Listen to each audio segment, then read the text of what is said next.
Good morning, students. Hope you all are fine. Today we'll be starting with a new topic in chapter theory of supply, which is called as elasticity of supply. Elasticity of supply. हमने elasticity of demand भी discuss किया था जब हमने chapter theory of demand discuss किया था. आज हम elasticity of supply डिस्कस करेंगे. We'll proceed with the definition of elasticity of supply. Elasticity of supply is basically, it is the responsiveness. It is the responsiveness of quantity supplied to change in its own price. It is the responsiveness of quantity supplied to change in its own price. Basically, elasticity of supply क्या measure करता है कि response क्या होगा quantity supplied का, या कितने % quantity supplied change करेगी अगर अपने उसके price में इतना change आता है. इतना मतलब कितने % change आया है. हमने जब लॉ ऑफ सप्लाई डिस्कस किया, हमें लॉ ऑफ सप्लाई ने सिर्फ इतना बताया था कि प्राइस के इंक्रीज करने से सप्लाई इंक्रीज करती है और प्राइस के डिक्रीज करने से सप्लाई डिक्रीज करती है. दैट मीन्स हमें डायरेक्शन जो है वो लॉ ऑफ सप्लाई ने बता दिया था कि प्राइस और सप्लाई डायरेक्टली रिलेटेड है, एक के बढ़ने से दूसरा बढ़ता है. बट उसमें हमें ये नहीं बताया था कि कितना प्राइस बढ़ेगा तो कितनी सप्लाई बढ़ेगी. अगर प्राइस 10% से बढ़ता है तो सप्लाई कितनी बढ़ेगी. तो जो हमें डायरेक्शन के साथ मैग्नीट्यूड बताता है, that is called elasticity of supply. Direction हमें लॉ ऑफ सप्लाई बताता है, लेकिन इलास्टिसिटी ऑफ सप्लाई हमें मैग्नीट्यूड बताता है कि अगर प्राइस 20% से बढ़ रहा है तो सप्लाई कितने से बढ़ेगी. So elasticity of supply is the responsiveness of quantity supply. It measures the response of quantity supplied to change in its own price. It measures the response of quantity supplied of a commodity to change in its own price. Because response quantity supplied का किसके relation में major कर रहे हैं, price के relation में major कर रहे हैं, तो इसे प्राइस इलास्टिसिटी ऑफ सप्लाई भी कहा जाता है. इलास्टिसिटी ऑफ सप्लाई और price elasticity of supply is one and the same thing. Now elasticity of supply ES, it is denoted by ES, is equal to percentage change. अगर इसको मैं numerical terms में convert करूं, percentage change in quantity demanded, sorry equation terms में change करूं तो percentage change in quantity supplied upon percentage change in price. दोबारा से डेफिनेशन पे आ रही हूं. Elasticity of supply measures the response of quantity supplied to change in its own price. क्या response होगा quantity supplied का to change in its own price. अगर इसको इक्वेशन के टर्म्स में डिस्कस करें तो ES measures the percentage change in quantity supplied to percentage change in own price. अपने प्राइस के चेंज होने से क्वांटिटी सप्लाइड में क्या चेंज आता है, परसेंटेज चेंज इन ओन प्राइस. सो ES और ED हम जब इलास्टिसिटी ऑफ डिमांड मेजर करते थे, we used to denote it by ED. तो ES और ED में क्या डिफरेंस है, अगर आप ध्यान से देखें तो ED में हम यहाँ पे माइनस का साइन यूज करते थे, because as per law of demand price और डिमांड में इनवर्स रिलेशन होता था, डिमांड और प्राइस में इनवर्स रिलेशन होता था. बट लॉ ऑफ सप्लाई के अकॉर्डिंग प्राइस और सप्लाई में डायरेक्ट रिलेशन है, इसीलिए ES में माइनस साइन नहीं आता है. ED में माइनस साइन आता है और ES में माइनस साइन नहीं आता, because they are positively related to each other. With increase in price quantity supplied increases and with decrease in price quantity supplied decreases. तो पॉजिटिवली रिलेटेड है, दोनों सेम डायरेक्शन में मूव ऑन करते हैं, इसीलिए ES is not denoted by a negative sign. Now after the definition of elasticity of supply, next topic that we have is degrees. हमने 5 ही degrees discuss की थी जब हमने थ्योरी ऑफ डिमांड डिस्कस किया था, कि डिग्रीज की डिस्कस की थी, that is elasticity of demand. ऐसे ही इलास्टिसिटी ऑफ सप्लाई में भी हमारे पास 5 ही डिग्रीज है. First one is called perfectly elastic. Perfectly elastic. Perfectly elastic से हमारा मतलब है बेटा कि जब इलास्टिसिटी OP प्राइस पे producer is ready to sell OQ quantity, OQ1 quantity या OQ2 क्वांटिटी. प्रोड्यूसर OQ2 या OQ ओरिजिनल क्वांटिटी ले लो, OQ2 या OQ1 वो कोई भी क्वांटिटी सेल करने के लिए तैयार है, लेकिन प्राइस OP ही रहेगा. That means there is no change in price. Quantity could be OQ, OQ2 या OQ0, कोई भी क्वांटिटी हो सकती है. This is called perfectly elastic. Perfectly elastic क्यों कहेंगे, बिकॉज अगर आप इसको इक्वेशन में डालें, ES is equal to percentage change in quantity supplied upon percentage change in price. Percentage change in quantity supplied से ये 20% चेंज हुआ. Percentage change in price is 0 क्योंकि प्राइस अभी भी OP है. OQ पे भी प्राइस OP था, OQ2 पे भी प्राइस OP है, तो percentage change in price is 0. 20 divided by 0 is equal to infinity. इस केस में इलास्टिसिटी जो है हमारी इन्फिनिटी आती है, ES is equal to infinity parallel to X axis. Elasticity is parallel to X axis, perfectly elastic. अब आप मुझे पूछेंगे कि मैम प्रैक्टिकली मार्केट में हमें परफेक्टली इलास्टिक कहाँ मिलता है, कोई एग्जांपल? ये टोटल थ्योरेटिकल कंसेप्ट है। मार्केट में प्रोड्यूसर परफेक्टली इलास्टिक टर्म्स में बिहेव नहीं करता है। प्राइस के चेंज होने से वो सप्लाई को चेंज करता है, बट इसमें producer is ready to sell OQ, OQ2 या OQ0। वो क्वांटिटी चेंज करता जा रहा है but there is no change in price. So अगर हम इसको फॉर्मूला में पुट करें तो ES is equal to percentage change in quantity supplied upon percentage change in price, यही फॉर्मूला होता है। तो उसके अकॉर्डिंग हमारी इलास्टिसिटी इनफाइनाइट आ जाएगी। तो ES is equal to infinite, it is parallel to X axis and the degree is called perfectly elastic. इसका मतलब अगर मैं इसको इक्वेशन की टेबल के टर्म्स में कन्वर्ट करूं तो प्राइस 10 था, अब भी 10 है। पहले क्वांटिटी सप्लाइड से 200 यूनिट थी, अब 300 यूनिट्स है। क्वांटिटी सप्लाइड इंक्रीज कर गई है या डिक्रीज कर गई है, प्राइस रिमेन्स कांस्टेंट। तो percentage change in quantity supplied 20%, 40% जितना भी है, प्राइस में चेंज 0, तो 20/0 या 40/0 it comes to infinity. The answer comes to infinity. और ये प्रैक्टिकली लाइफ में कहीं पे भी परफेक्टली इलास्टिक सप्लाई जो है वो विजिबल नहीं होती। It is only a theoretical concept जिसको हम बुक्स में पढ़ते हैं। Second degree after perfectly elastic we have perfectly inelastic. Perfectly inelastic, वो परफेक्टली इलास्टिक थी, and second one is perfectly inelastic. Supply is said to be perfectly inelastic. Perfectly inelastic तब होता है बेटा जब प्राइस के इंक्रीज डिक्रीज करने से सप्लाई रिमेन्स कांस्टेंट। सपोज करो OQ सप्लाई है, यहां पे हम क्वांटिटी सप्लाइड मेजर करते हैं, यहां पे प्राइस मेजर कर रहे हैं। प्राइस से ओरिजिनल प्राइस OP था, प्राइस OP से बढ़ के OP 1 हो जाए या OP से गिर के OP 0 हो जाए, बढ़ के OP 1 हो जाए या गिर के OP 0 हो जाए, quantity supplied remain constant. Producer जो है OQ सप्लाई ही करेगा, वो सप्लाई चेंज नहीं कर रहा है। अब अगर हम इसकी इलास्टिसिटी देखें, से ये 20% चेंज है, मैं चेंज को परसेंटेज में एज्यूम कर रही हूँ। ES is equal to percentage change in quantity supplied. Quantity supplied पहले भी OQ थे और अब भी OQ है। 0 से percentage change in price is 20, तो elasticity comes to 0। ES is 0. So ES in this is equal to 0. And when ES is equal to 0, it is perfectly inelastic. It is called as perfectly inelastic. बच्चे perfectly inelastic कब होता है? There are many practical examples कि market में perfectly inelastic supply कब होती है। Suppose करो इंडिया में जो फर्नीचर है जो वुड से बन रहा है, वुड जितनी प्रोड्यूस हो सकती थी वो प्रोड्यूस हुई है और सारा फर्नीचर बन रहा है। अगर इंडिया की डिमांड फॉर फर्नीचर बढ़ जाती है तो क्या प्रोड्यूसर सप्लाई ऑफ फर्नीचर बढ़ा सकते हैं? अगर अज्यूम कर लें कि जितनी वुड ऑलरेडी प्रोड्यूस थी उतने का उन्होंने फर्नीचर बना दिया है, तो और प्रोडक्शन वो कर सकते हैं। इवन अगर डिमांड बढ़ रही है या प्राइस बढ़ रहा है तो वो सप्लाई ऑफ वुड और कर सकते हैं? नो, सप्लाई फर्नीचर और सप्लाई नहीं किया जा सकता क्योंकि would can not be increase in a day time. आप 2, 3, 4 दिन की एफर्ट से वुड की प्रोडक्शन को बढ़ा नहीं सकते हो। तो दैट मीन्स चाहे फर्नीचर का प्राइस बढ़े या कम हो, हम एक लिमिट के बाद फर्नीचर प्रोड्यूस नहीं कर सकते, बिकॉज वुड, जो फर्नीचर वुड से बन रहा है, वुड की supply can not be increase with change in prices. Demand बढ़ रही है, कुछ बढ़ रहा है, प्राइस ज्यादा देने के लिए कंज्यूमर तैयार है, तब भी हम वुड की सप्लाई को नहीं बढ़ा सकते क्योंकि wood will take its own time to get, दोबारा से प्रोड्यूस होने के लिए it will take its own time. That amounts to almost 10 to 12 years। Proper wood के लॉग्स बनने के लिए इतना टाइम लगेगा। तो वो चाहे प्राइस बढ़ भी जाए तब भी मार्केट में supply of would can not be increase beyond the limit. Similarly अगर सपोज करो हम दिवाली का सीजन है और किसी मिठाई की शॉप पे बहुत ज्यादा रश हो जाता है, प्रोड्यूसर ने ऑलरेडी मिठाई प्रोड्यूस करके रखी हुई है और वो सारे डिस्प्ले पे है।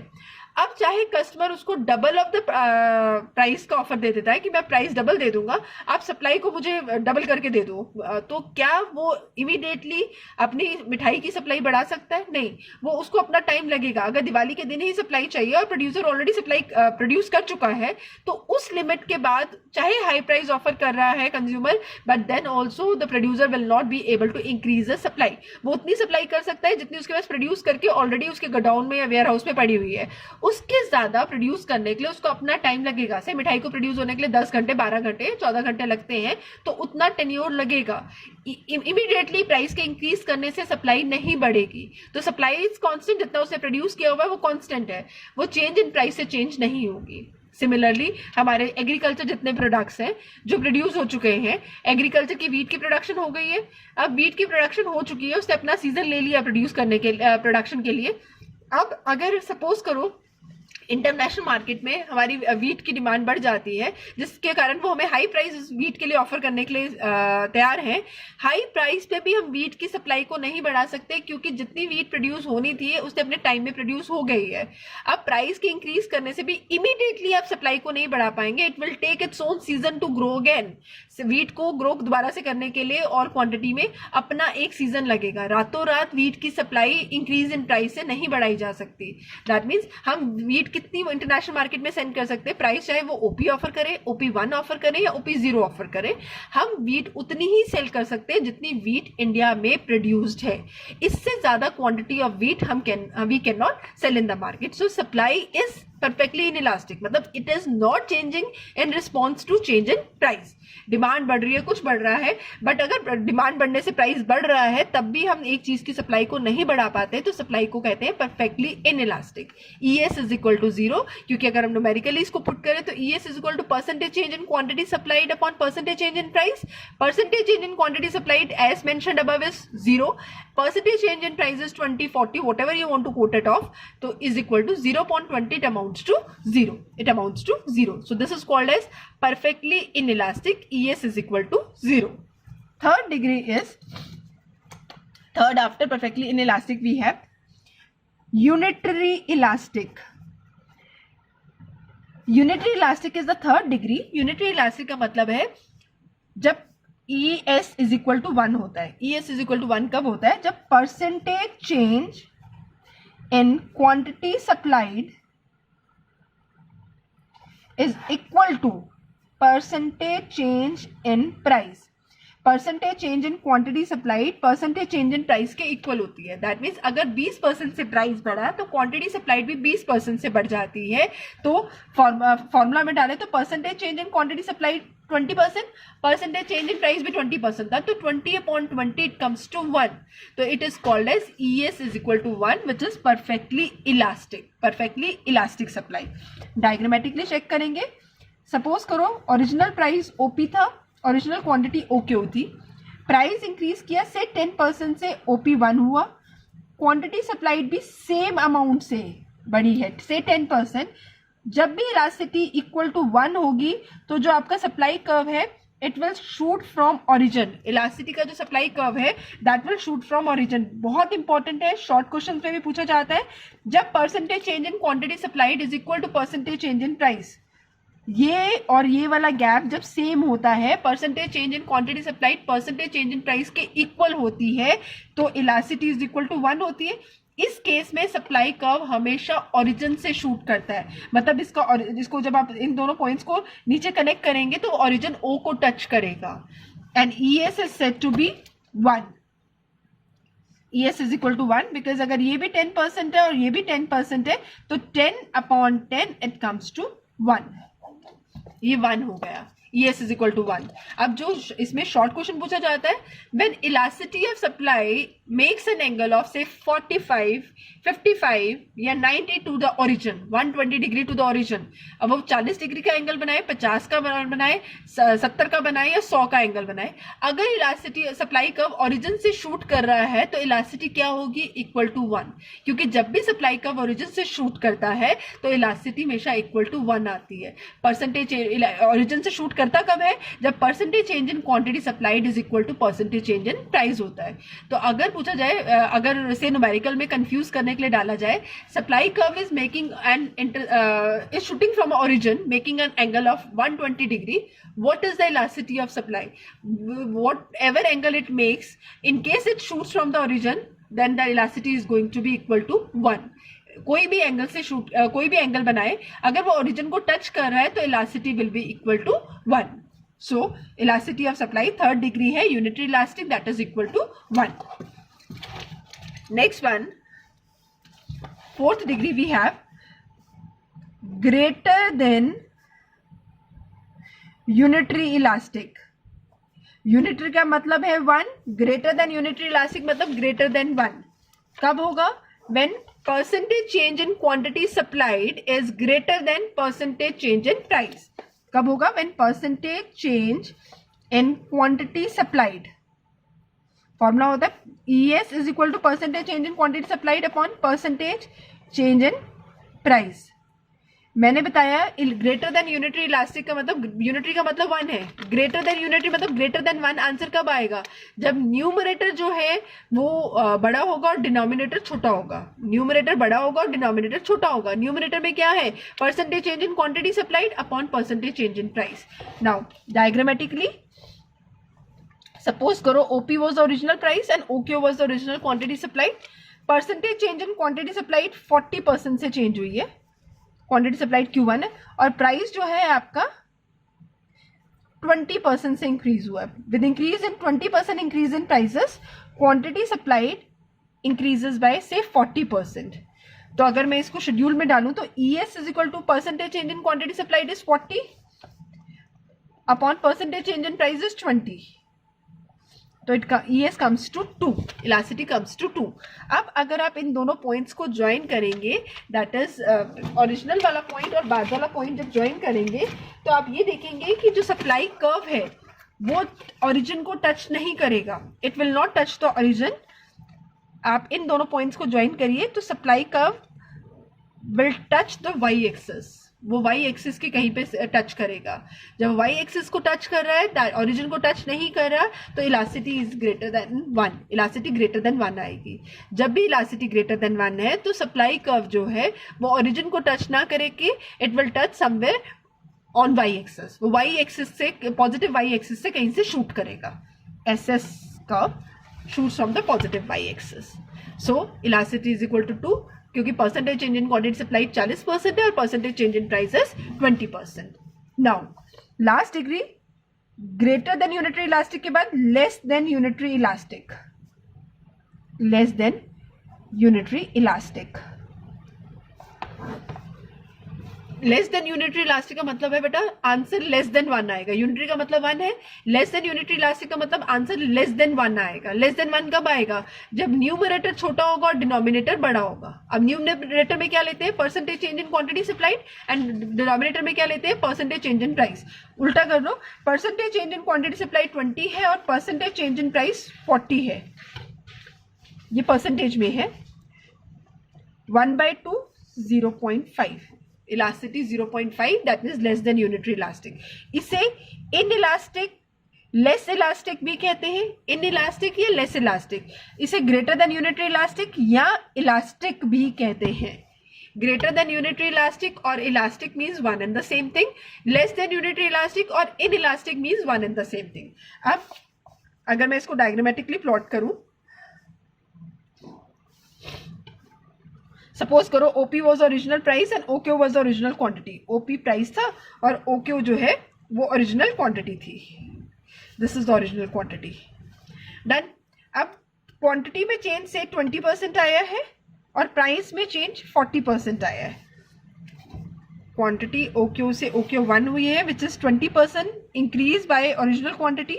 ओरिजिनल OQ थी और अब 20% इंक्रीज के बाद OQ1 हुई है और प्राइस जो है P1 हुआ है and it has increase by 40%.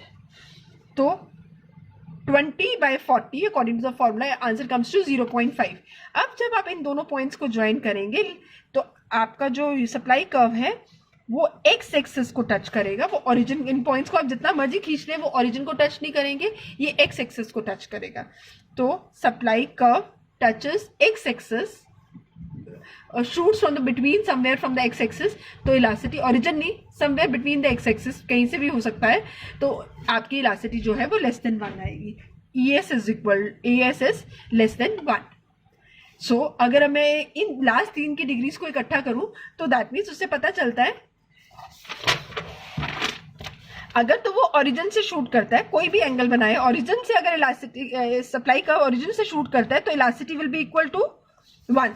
अगर ओरिजिन से शूट करता है चाहे 45, 50 कोई भी एंगल बनाए तो ES जो होगी वो इक्वल टू 1 होगी. अगर वो पॉजिटिव वाई एक्सेस से शूट करता है तो ES जो है वो ग्रेटर देन 1 होगी, और अगर वो एक्स एक्सेस से शूट करता है तो ES जो है वो लेस देन 1 होगी।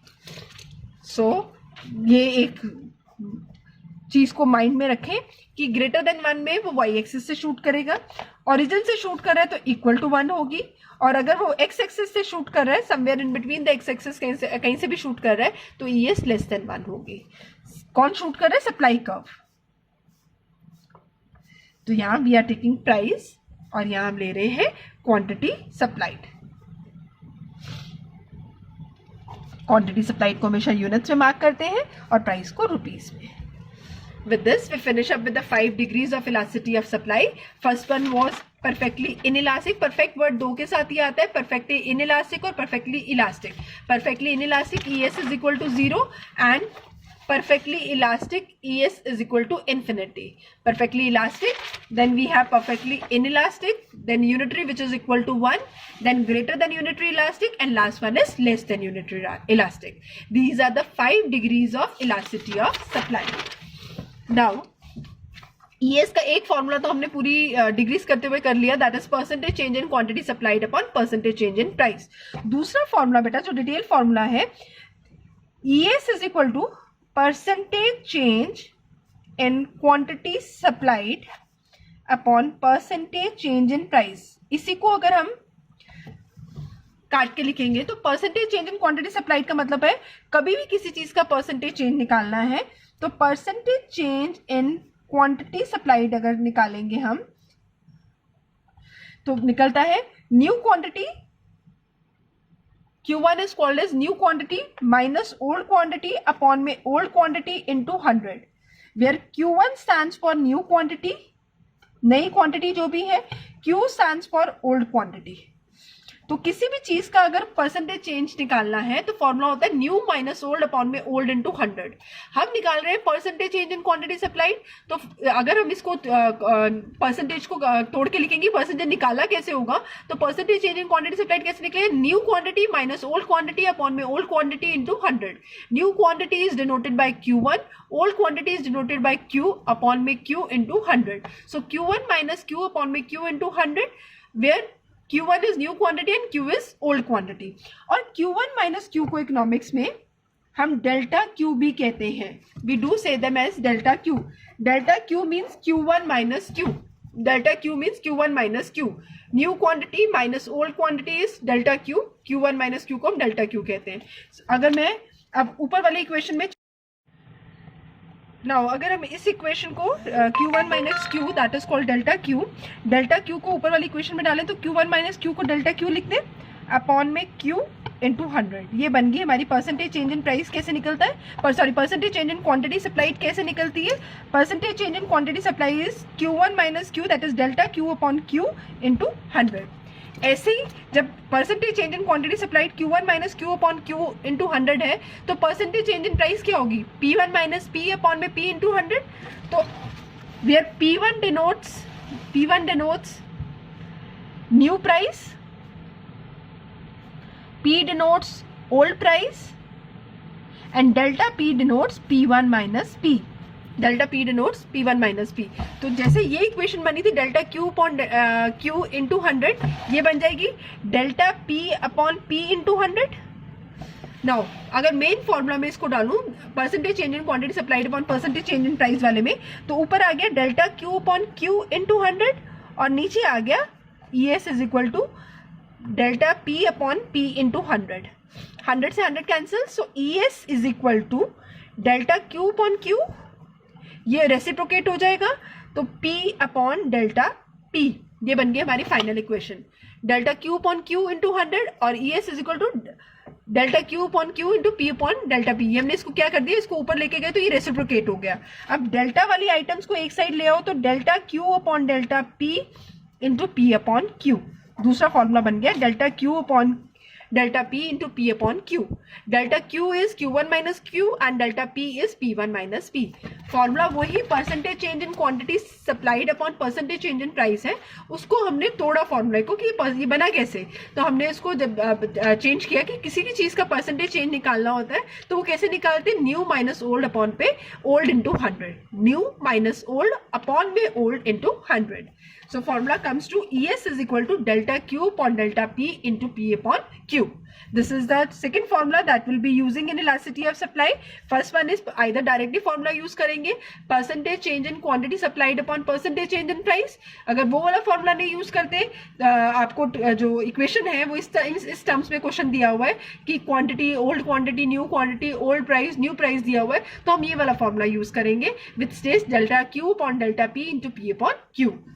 With this हमारा इलास्टिसिटी ऑफ सप्लाई जो टॉपिक है उसका हमारी डिग्रीज हो गई और हमारे न्यूमेरिकल विद फॉर्मूला हो गए कि न्यूमेरिकल का फॉर्मूला कैसे बनाना है. अब नेक्स्ट क्लास में मैं आपको क्वेश्चन इंट्रोड्यूस करूंगी कि क्वेश्चन कैसे करने हैं, how to solve the questions. Thank you.